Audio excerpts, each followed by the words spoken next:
Hello friends, अभी हमने verb की फॉर्म्स के बारे में डिस्कस किया कि what are the forms of verb. So we get to know that there are 5 forms of the verbs, that is present form of the verb, past form of the verb, past participle form of the verb, present participle form of the verb और continuous form of the verb and infinitive form of the verb. तो verb के form जो है वो हमारे clear हो गए. अब जो है वर्ब को आगे और हमको जो है डिस्कस करना है, because see verb plays very important role in English language. Verb जो है not only in English language but in all form of languages, सभी प्रकार की लैंग्वेज में वर्ब जो होती है, क्रिया जो होती है, वो बहुत ही बड़ा रोल प्ले करती है. Because without verb we can not make any sentence and therefore we cannot speak any sentence. So if we don't know anything about the verb, then we cannot make a proper sentence. तब जब हम verb के topic के बारे में ज्यादा उसको clearly understand नहीं करेंगे, उसके सभी प्रकार के जो कॉन्सेप्ट्स है, उन सभी प्रकार के कॉन्सेप्ट्स को हम क्लियर नहीं करेंगे, तो हमें जो है वो समझने में कहीं ना कहीं जो है लैंग्वेज को समझने में, लैंग्वेज को कॉम्प्रिहेंड करने में हमको कहीं ना कहीं समस्या जो है वो उसका सामना करना पड़ता है. अब जो है बेस्ड ऑन वर्ब फॉर्म्स, अब वर्ब की फॉर्म के आधार पर जो है based on verb forms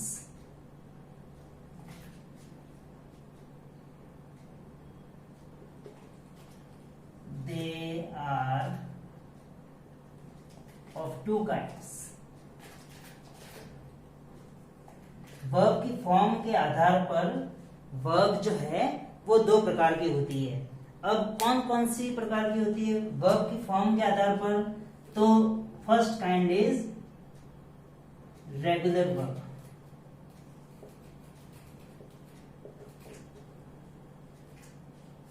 and second kind is irregular verb.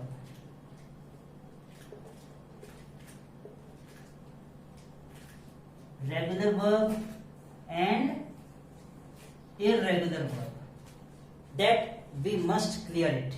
Regular verb और irregular verb के बारे में बहुत सारे लोगों को जो है कहीं ना कहीं confusion होता है, तो we should not have any confusion in our mind.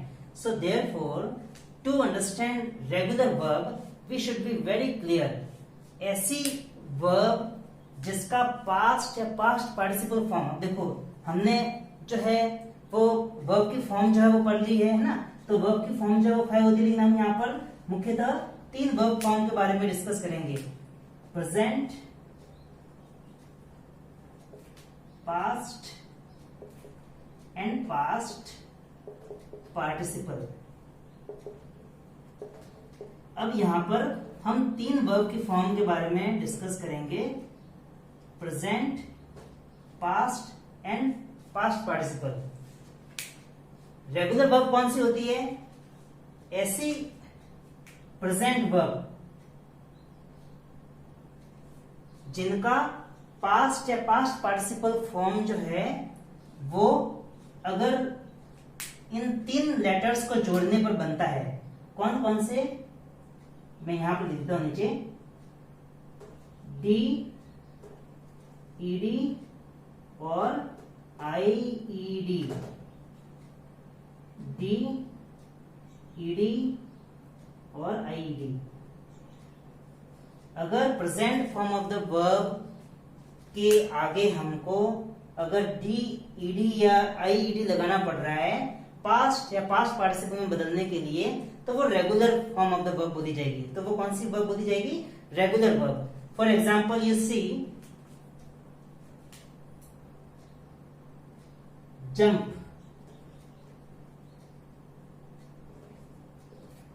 अब जंप वर्ब का जब हम पास्ट या पास्ट पार्टिसिपल बनाते हैं तो हमको क्या लगाना पड़ता है?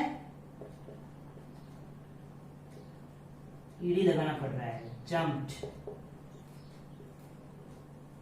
Jumped. Okay, one more example, look. So looked, looked. तो यहां पर हमें ईडी लगाना पड़ रहा है. For example IED, study. अब स्टडी एक ऐसी present form of the verb है जिसके आगे लास्ट में जो है वो y आ रहा है, तो y आ रहा है तो वो जो है वहां पर y को रिमूव करके और ed यूज जो है वो किया जाएगा पास्ट फॉर्म को बदलने के लिए और पास्ट पार्टिसिपल फॉर्म में बदलने के लिए। स्टडी जिन वर्ब्स के लास्ट में जो है वो y आ रहा है तो वो y को जो है हमें चेंज करके i में कन्वर्ट कर दिया जाएगा, उसके बाद ed लगाया जाएगा तो ed हो जाएगा। ओके, तो क्या हो जाएगी verb form studied and past participle is studied. So I hope the topic regular verb is clear to you. Regular verb के बारे में आपको क्लियर हो गया होगा कि ऐसी present form of the verb जिनके आगे डी, ईडी या आईईडी लगाने के बाद जो है वो पास्ट या पास्ट पार्टिसिपल में जो है चेंज होती है, तो उनको रेगुलर वर्ब, क्योंकि ये रेगुलर है ना। 90% we must be very clear, 90 to 95% verbs change their forms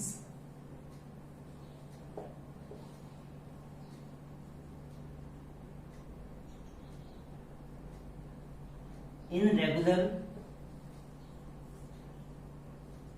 manner। English language की 90 to 95% वर्ब्स जो है वो रेगुलर तरीके से या रेगुलर वर्ब के अंतर्गत जो है वो चेंज होती है। Okay, now what are the irregular verbs. अब इररेगुलर वर्ब्स कौन सी है? जो इररेगुलर है, जो सामान्यतया उस सामान्य नियम को, रूल को फॉलो नहीं कर रही है।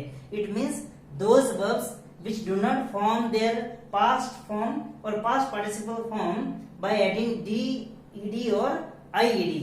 ऐसी वर्ब जो अपना पास्ट या पास्ट पार्टिसिपल फॉर्म जो है वो डी, ईडी या आईईडी ऐड करने के बाद जो है वो नहीं चेंज होती है, तो ऐसे में उसको irregular form of the verb बोलेंगे। जैसे देखते हैं present, past and past participle. Okay, अब प्रेजेंट, जैसे यहां पर हम एग्जांपल लेते हैं गो,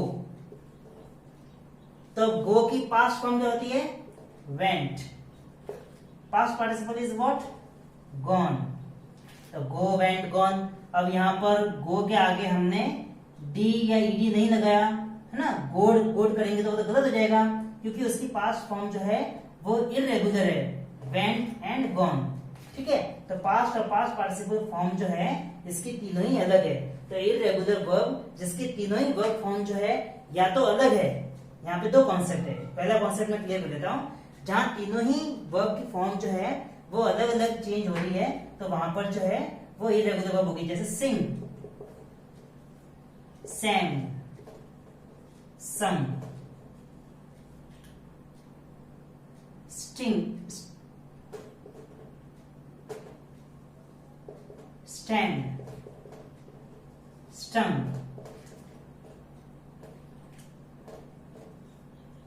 ओके, उसी प्रकार से यहां पर देखिए रीड,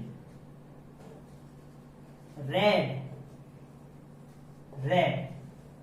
नाउ देखिए इसकी स्पेलिंग जो है वो तीनों ही सेम है, but there pronunciation in the past form is totally different, है ना। पास्ट और पास्ट पार्टिसिपल फॉर्म के अंदर इसका प्रोनाउंसिएशन है वो डिफरेंट होता है। तो रीड, रेड, रेड, तो तीनों ही लिखी तो एक ही स्पेलिंग में जा रही है, तो ऐसे में इररेगुलर वर्ब है। उसी प्रकार से put, put, put, cut, cut, cut, तो ये इररेगुलर वर्ब है, क्योंकि इनकी पास्ट या पास्ट पार्टिसिपल फॉर्म जो है वो डी, ईडी या आईईडी के जो रेगुलर तरीके से जो है वो चेंज ना होकर के और वो एक अलग ही तरीके से हो रही है।